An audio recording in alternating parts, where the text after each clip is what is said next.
Anong pakiramdam na naka-e-bike ka? Oh my God! Wala, naiya ako. Wala ko na God, yes, you're staying. Ang hirap mo na. Yun pa rin yung Hindi ka na makakabili ng isa pang katawan. Makakabili ka ng bagong sasakyan, bike. Pero yung isa pang katawan, hindi na. power, myself.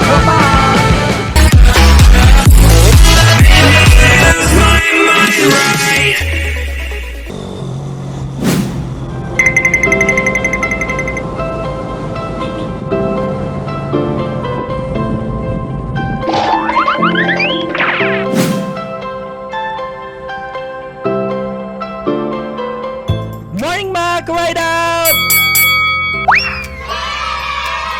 Isa sa binabalik-balikan kong ruta kapag ka nagbabike ako ay ang Radar or Big C dito sa Rizal. Napakalaking tulong ng action camera sa akin tuwing nagbabike ako. Mas naipapakita ko yung mga magagandang view at senaryo during my rides.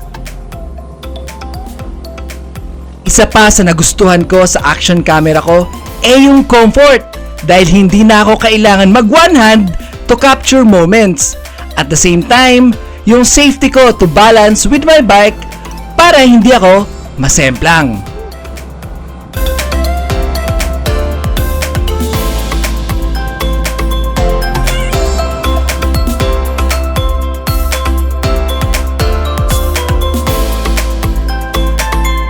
Hindi kasi siya nakakasawang puntahan eh. Pero nakakapagod. Yung tipong panadyak ka all the way pero ngalay or ngawit talaga sa legs.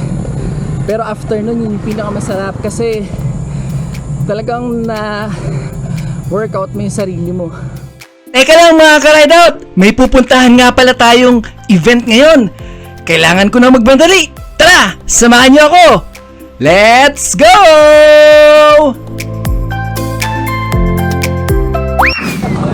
Good morning mga ka-ride out! Nandito tayo ngayon sa May Ahon Coffee dito sa May Rizal. And merong pa-event si Insta360 Philippines, ang Experience Go 3. And syempre at the same time, extreme yung sport na ginagawa natin which is yung cycling. Extreme dahil pupunta tayo ng malalayo, matataas, and laman tayo ng kalsada. Isa si Insta360 sa possible na makapagbigay ng safety habang ine-enjoy natin yung moment. Nagiging masaya tayo sa ride natin. Nandito tayo ngayon sa Ahon Coffee sa May Antipolo. Bilang isang Insta360 user, masasabi ko na safety yung unang binigay niya sa akin. Bukod na rin sa mga gagandang features niya, yung tipong hahanap-hanapin mo every time na magra-ride ka. Yung bukod sa bike mo, kasama mo na rin yung camera mo. Ito yung mga bagay na ma-cherish mo. Hanggang pagtanda mo, pinapanood mo pa rin ang sarili mo.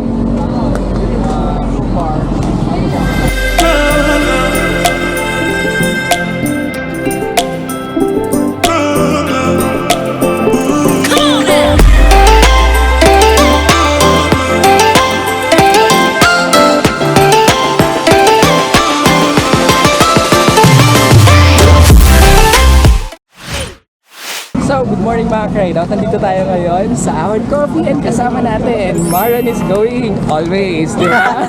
Always going. Ayan, always going. So, anong pakiramdam na Naka-e-bike ka? Oh my God! Congrats! I'm so overwhelmed and privileged.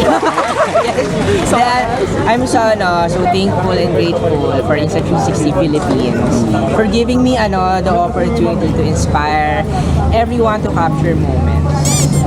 And kitang-kita naman natin lahat ng moments kahit yung nabaklatan si Maron. Talagang kitang-kita. Oh my gosh, yes! Kahit yung mga moments na nasend lang yung kasama, kailangan video ka. Oo. And yun yung advantage ng Insta360 kasi di ba usually minsan delikado yung ride? Safety first. So yun ulit, kasama natin si Kuya Maron and salamat and we are proud kasi ikaw yung isang ambassador natin sa 360 Philippines. Thank you. Thank you. Thank you so much, ka-ride out, Aaron. So So, good morning mga ka-rideout. Nandito po tayo kasama natin Miss Ride with Bea. Ayun. Grabe, dati sa Facebook ko lang siya nakikita. Tapos sa mga reels, ganyan, nakikita ko siya. Sorry po, mainit sa Facebook.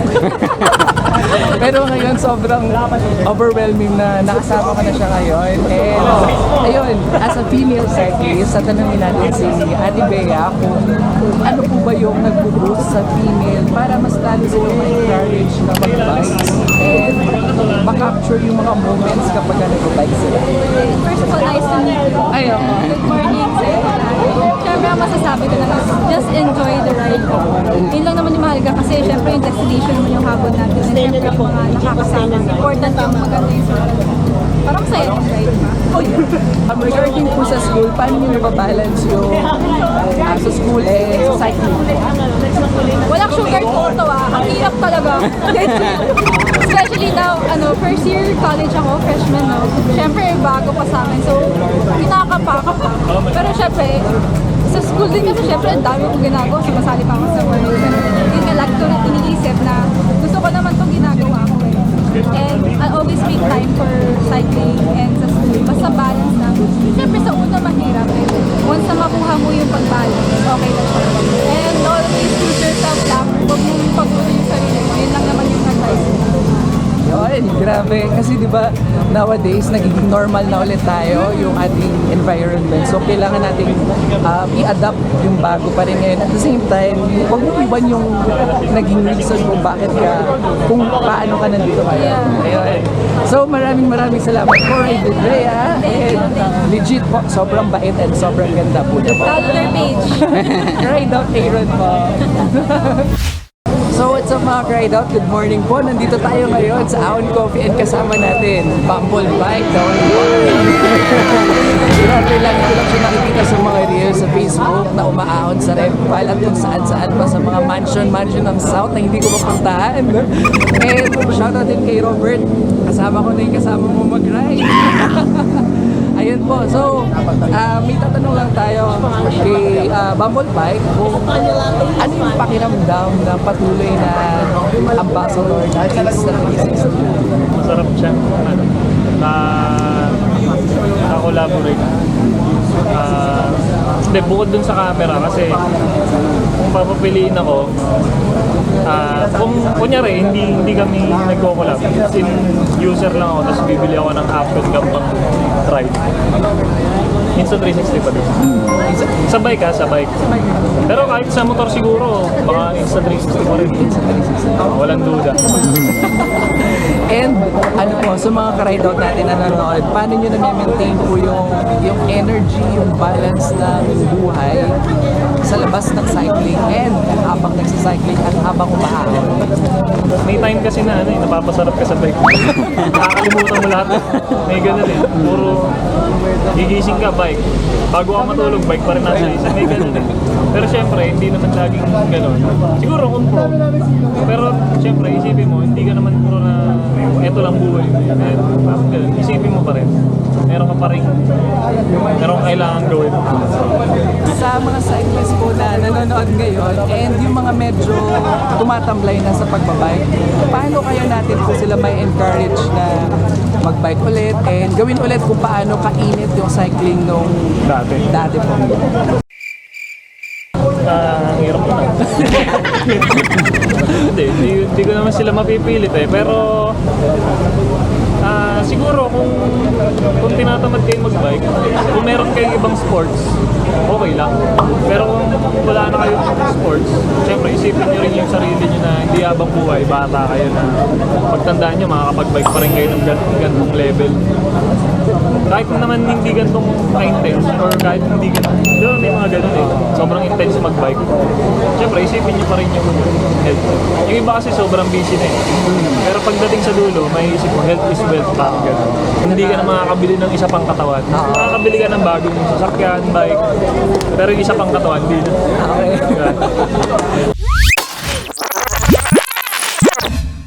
Shoutout po sa kay ka-ride out Aaron and sa mga ka-ride out natin dyan. Ingat po kayo palagi. Okay, so power, peace out, wapak!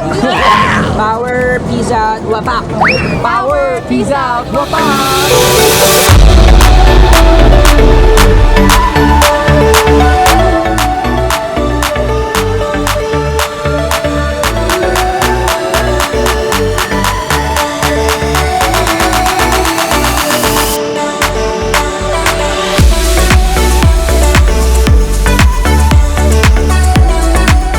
cycling will always teach you something to become a better person. Sa bawat cyclist na nakikilala ko, meron lagi akong natututunan at baon ko yun hanggang pag-uwi. Inspire everyone because you only live once to capture moments. Just enjoy the ride. Pero sa oras na to, kailangan na nating makauwi dahil hinahanap na tayo ni Mama! Please don't forget to like, share, and subscribe! Thank you for watching mga Ride Out! Power! Peace out!